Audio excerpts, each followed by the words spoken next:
What's going on, world? My name is Serial Sensei, and for today's video I'm going to be talking about a few games from the Wii U that I believe to be hidden gems that you should check out.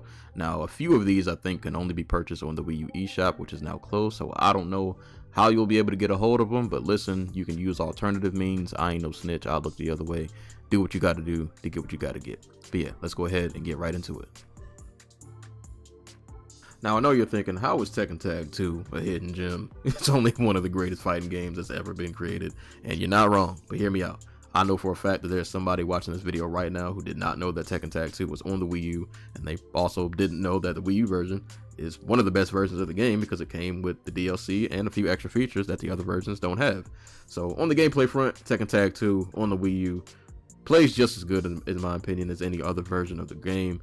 Graphically, it's on par with the other versions of the game in my opinion, and as I mentioned earlier, it comes with all the DLC. So from jump, you're gonna have all 60 characters to choose from, and it adds its own little Nintendo flair to each character. Each character has like a little Nintendo themed costume. So you got Steve Fox, who can dress up as Fox McCloud. Tiger Jackson can be dressed as Toad. Kunimitsu has I think Ganondorf fit, and Yoshimitsu has a Link outfit. And like I said, as I mentioned earlier, the Wii U Edition has extra features that the other versions don't have, and those would be two extra game modes, so one being the Mushroom Battle and the other being the Tekken Ball mode. So the Mushroom Battle is my favorite kind of just wacky nonsense where you fight your opponent and you get to pick up like just random mushrooms during the fight, and they all have different effects. So you might grow twice or three times the size as your normal size, or you might go in the other direction and you might shrink to a little mini-me and get stomped on. And you can even get the Mario Star if you're lucky. It's not the best mode ever, but it's fun. It's enjoyable. It's an extra thing to do, and it just helps to mix things up a little bit. Then you got the Tekken Ball mode, which sees you taking your fighting skills and you get to apply it to a game of volleyball. So you hit the ball and you make the ball hit your opponent, dish out damage. And I like this mode because it actually has different difficulties, and the different difficulties kind of affect the mechanics of the volleyball. Once again, not the greatest game mode ever, but it's just enjoyable. I like the variety. I like just being able to do just random wacky stuff if I don't want to simply just fight.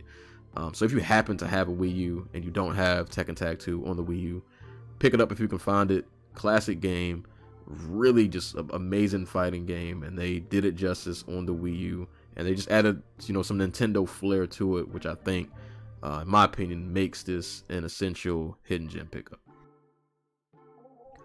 Now, you want to talk about a hidden gem? This one right here is a low-key banger, and the game that I'm talking about is Dungeons & Dragons Chronicles of Mystara.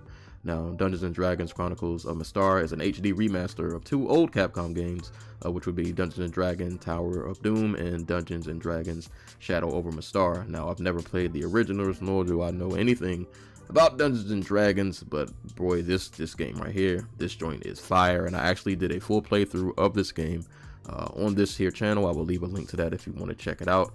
But at the start of the game, you get 6 different characters, each representing a different class and a play type. So you get the thief, the dwarf, the elf, the fighter, the magic user, and the cleric. And after I completed my first playthrough of this game, I was really impressed, man, because they did a lot of cool things to help avoid the repetitive pitfalls that some beat 'em ups can fall into sometimes. And I really enjoyed that the combat system here is actually a lot deeper than what you think it would be. You're not going to get away with simply just spamming the attack button.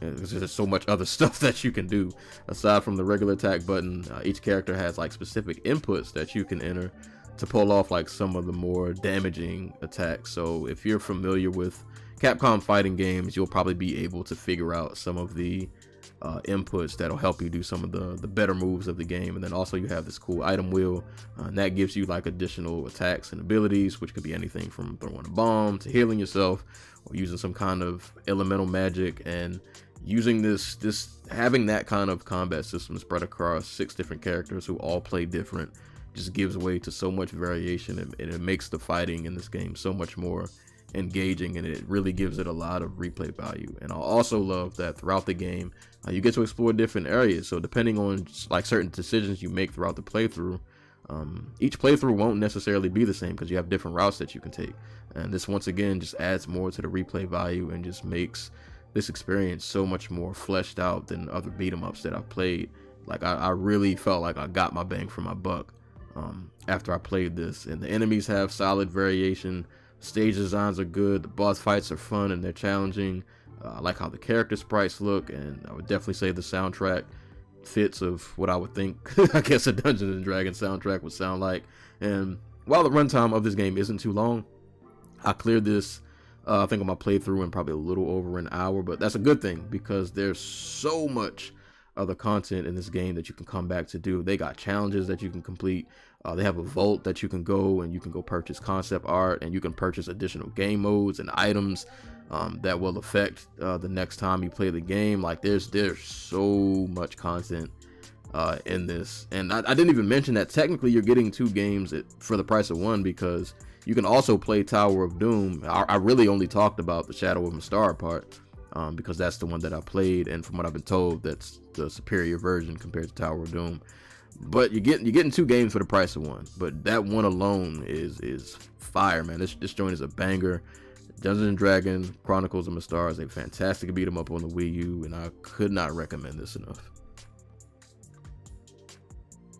Listen, I'm not gonna hold y'all. This is probably like my 3rd time mentioning this game on the channel, so I'm gonna keep this short. But I'm gonna keep mentioning this game every time I get the chance to. And the next hidden gem we're gonna talk about is the NES Remix Pack for the Wii U. I highly recommend this game, especially if you're like me. You grew up playing the NES and the SNES. The concept of NES Remix is, basically just taking all of the classic franchises that we grew up playing with and just remixing them into these little fun like mini challenges. So for example, you might be playing like a Mario stage, but you're playing in reverse, so you're running in the opposite direction. Playing like old school Donkey Kong, but you're playing as Link, which kind of sucks because he can't jump, but it adds an extra challenge to the game. You got other classics like Kirby, Excite Bike, Punch Out, Clue Clue Land, which I hate. I'm sorry if you grew up playing Clue Clue Land. I'm sorry, I don't. Not a fan, bro. I hate that game so much. But I really love the concept of NES Remix. There's so much creativity, and it's just so much fun. Like I really don't understand how this concept has not been done. There should be a game like this on like every Nintendo console. It's such a genius concept, and it just works. You get to play all of your old school favorite games, and they add just these little mini challenges, and it makes it so much fun, man. Like I said, I've mentioned this game a bunch on the channel, so I'm not gonna spend a bunch of time really talking about it because I've probably driven this game into the ground at this point. But yeah, man, you can still find copies of NES Remix at pretty reasonable prices still, physical copies. So if you've never played the NES Remix games, please pick these up. These are so much fun, and you will definitely enjoy them.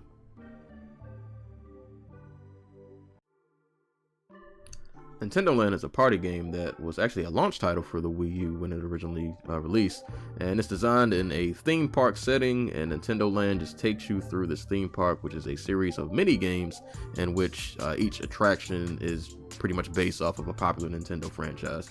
So you get all of your favorite Nintendo franchises throughout Nintendo's entire history, like Zelda, Mario, Pikmin, Metroid, Animal Crossing, and a bunch of other franchises all come together for just a good time at this good old amusement park. And the purpose of this game was really to show the use and functionality of the Wii U gamepad through the mini games. But like, to be honest, like, don't just think of this as like a glorified Wii U tutorial.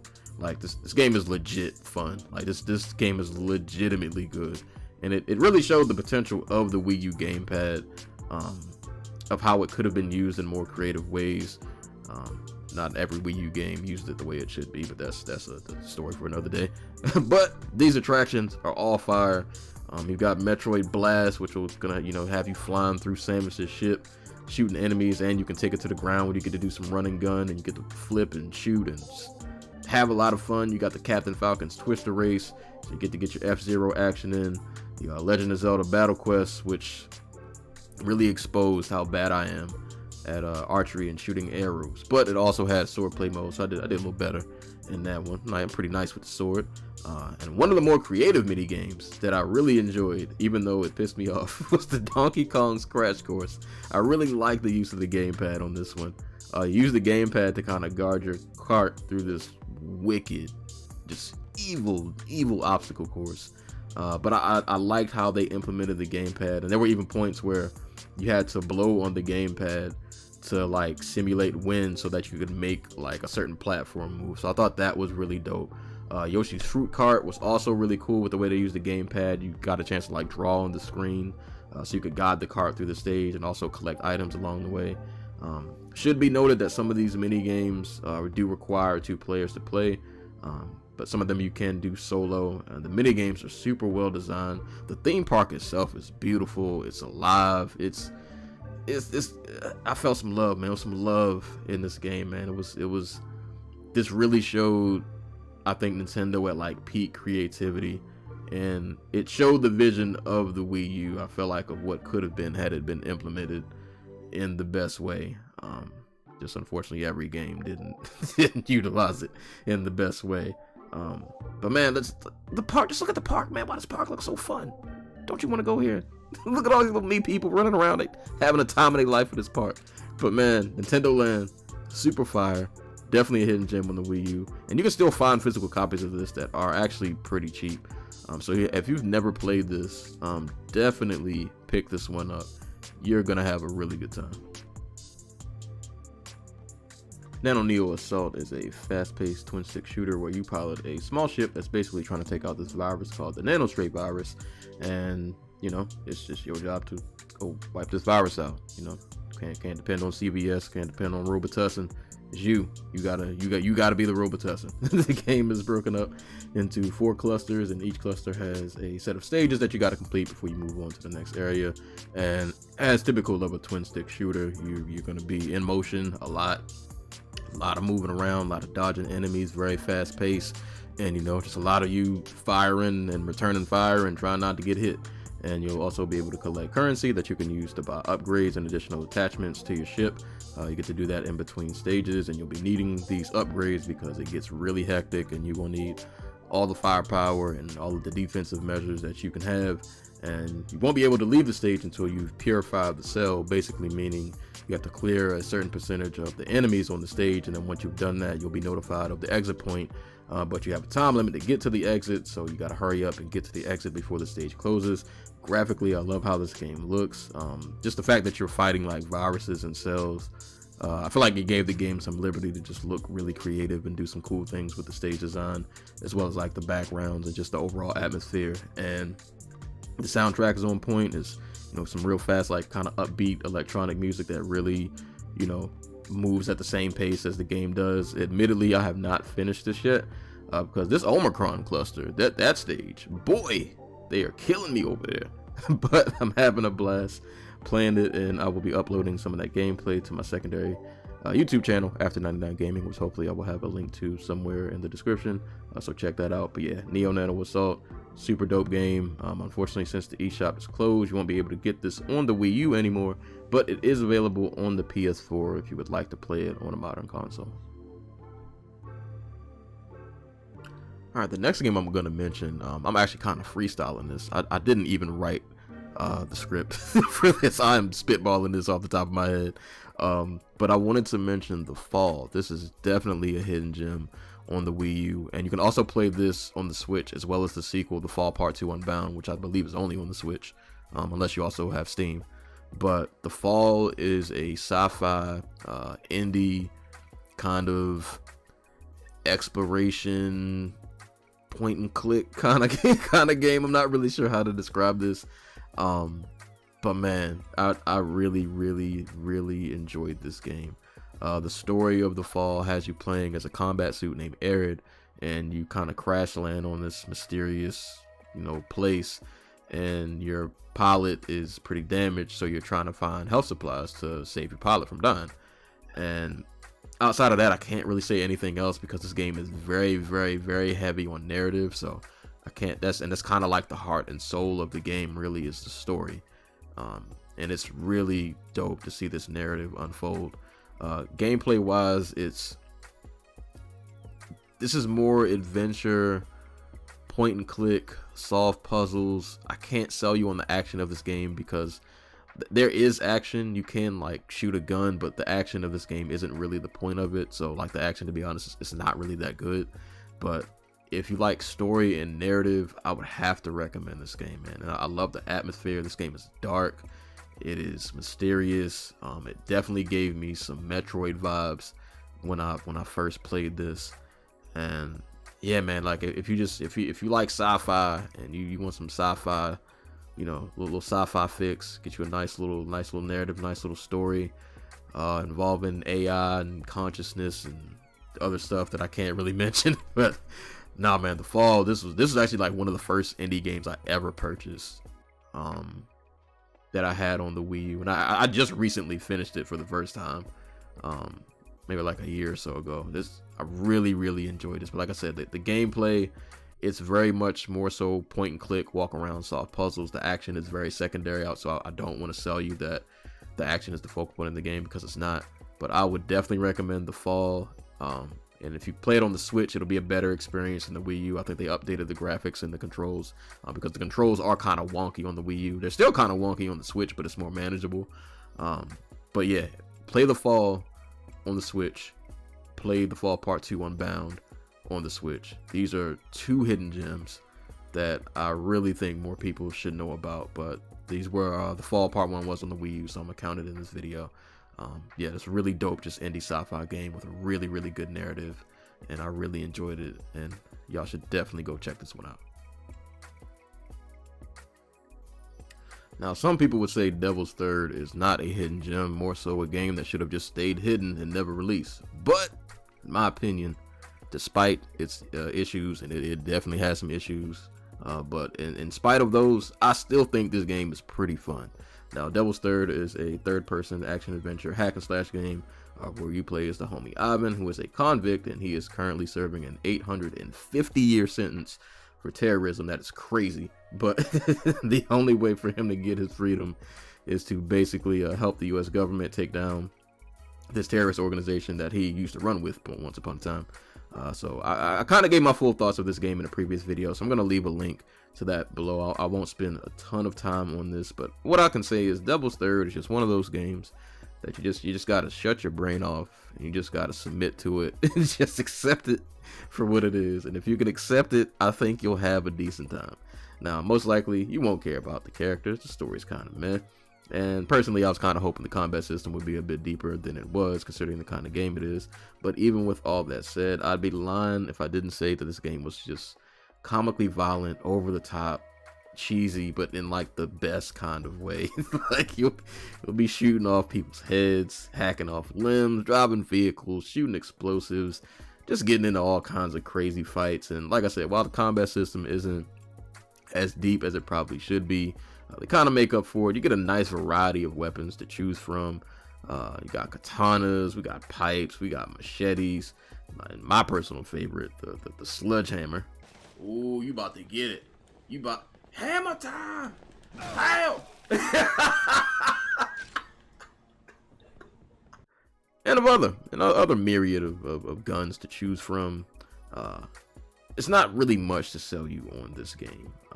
Devil's Third, like I said, it's just over the top action that lets me cut my brain off and just have fun. And I don't need to think about what I'm doing. I don't need to be invested in the characters. I don't need to be invested in the story. I just need to fight and shoot and fight and shoot and keep fighting and keep shooting. And sometimes that's just what I want to do to have a good time. So for me, I'm gonna say that Devil's Third is a hidden gem.